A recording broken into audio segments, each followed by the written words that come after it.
الو استاد انصاری عزیز، سلام، خسته نباشید.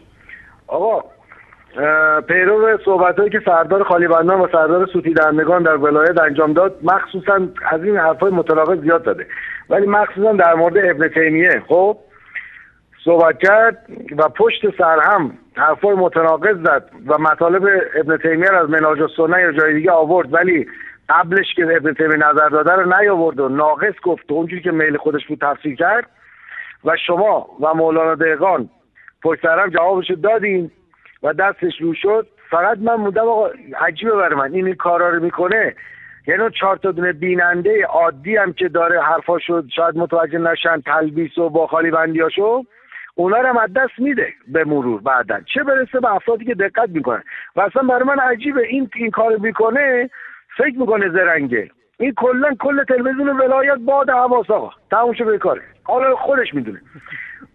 یه شعر در مورد این سردار سوتی دندگان گفتم، ببین قابل توجه سردار قزوینی، سردار سوتی دندگان: نخند و با خنده هات بیننده رو دلخور نکن، نگو دلت پیش ماست دیگه تظاهر نکن، ببین ازت بریدیم خسته ایم از دورویی، آخه از تو واسه شیعه چی مونده به جز سوتی دادن و بی‌آبرویی. سردار تو لپتاپت ابن تیمیه یه چیزی میگه، تو ریفرنس اصلی ابن تیمیه یه چیز دیگه. سردار ما دیگه فهمیدیم کدوم ابن تیمیه راست میگه.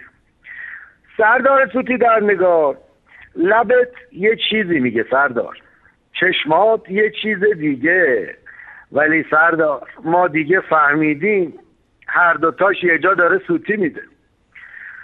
سردار جان، سردار 50%، به هم بگو از دین تصور تو چیه وقتی که رو ایری هدفت ضایع کردن کیه؟ جان من سردار، تو میخوای خودتو ولایت رو ضایع کنی یا به قول تو وهابی ها رو میخوای ضایع کنی؟ اما فکر کنم بیشتر داره خودتو ضایع میکنی.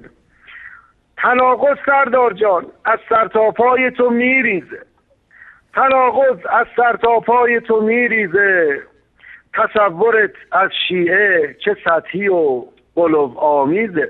سردار خداحافظ بینندگان عزیز، همگی خداحافظ.